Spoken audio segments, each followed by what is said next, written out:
Welcome to another podcast. In this episode, we're going to be taking a look at a sort of secondary example for the complex method. But really, in general, I'm trying to address a situation that can happen when you try to do method of undetermined coefficients. Because remember, exponential response to this complex method, it's really just a different way of thinking about how to do method of undetermined coefficients. So let's say, for example, that I'm looking at the equation y double prime plus ay prime plus by equals e to the alpha x, where alpha might be complex. It could be complex valued. We saw that in the previous video. Then, according to exponential response, the solution's response to this is e to the alpha x divided by p of alpha. Now, p of alpha is a number, so this begs the question, what happens if p of alpha happens to be equal to 0? And that's a very good question. Let's think about what that means if alpha is the number such that p of alpha is 0. Remember, p of d equal d squared plus AD plus B is the characteristic equation or characteristic operator. If I'm plugging alpha into this and getting 0, then P of alpha would be alpha squared plus A alpha plus B. And if that is equal to 0, then that means alpha is a characteristic root. What that means is that e to the alpha x is a solution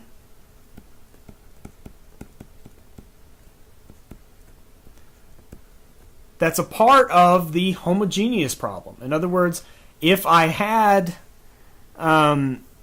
is a solution to the homogeneous problem, which is written y double prime plus ay prime plus by equal to 0. In other words, e to the alpha x solves this problem, so I can't also include it as my solution for the inhomogeneous part because I'd be doubling up and they wouldn't be linearly independent.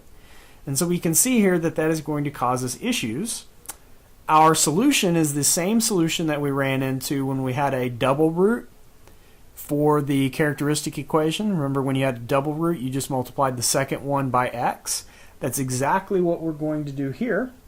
So I'm going to try y sub p equals x e to the alpha x divided by, it turns out to be divided by the derivative of the characteristic equation. And this is what you should do if p of alpha is equal to 0. So what if, this brings up another question, what if the derivative is equal to 0? Well, if the derivative is also equal to 0, then that means not only was alpha a characteristic root of the original equation, but it was a double root of the original equation.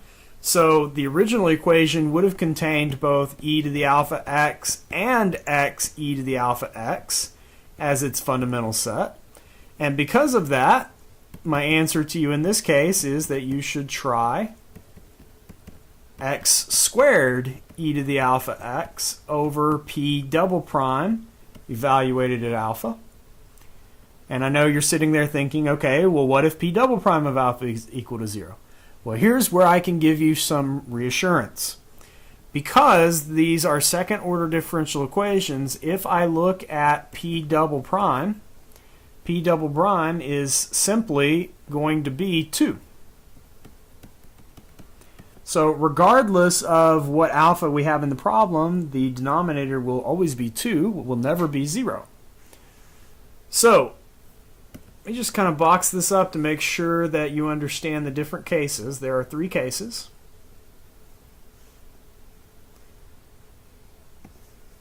One case if alpha is a single root, one case if alpha is a double root, and then the original case if alpha is not a root.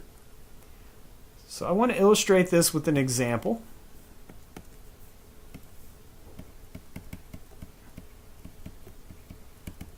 And my example is this. Let's look at y double prime plus y prime minus 12 equals e to the negative 4x. So my solution says that if I try the first one, it should be e to the negative 4x divided by p at negative 4. But if I take the characteristic equation and evaluate it at negative 4, I get negative 4 squared plus negative 4 minus 12. And if you look, that 16 minus 4 is 12 minus 12. That is going to give me 0 in the denominator. The reason for that, if I look at the characteristic equation, r squared plus r minus 12 equal to 0, this factors into r plus 4, r minus 3.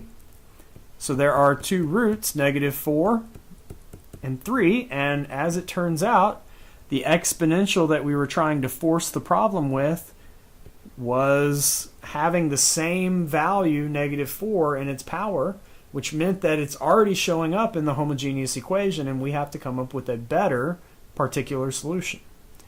So the better particular solution to come up with is this case. So we try it next, and we're assured that it's going to work because negative 4 is not a double root here. So this should be the last we have to do. And it's x e to the negative 4x divided by p prime at alpha, which is p prime at negative 4.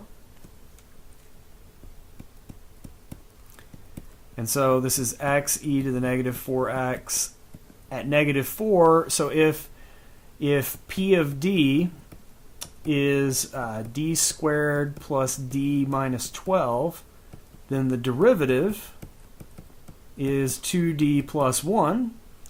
Evaluated at negative 4, I get 2 times negative 4 plus 1, or negative 7. And so my particular solution is negative 1/7 x e to the negative 4x. So that is a particular solution for this differential equation.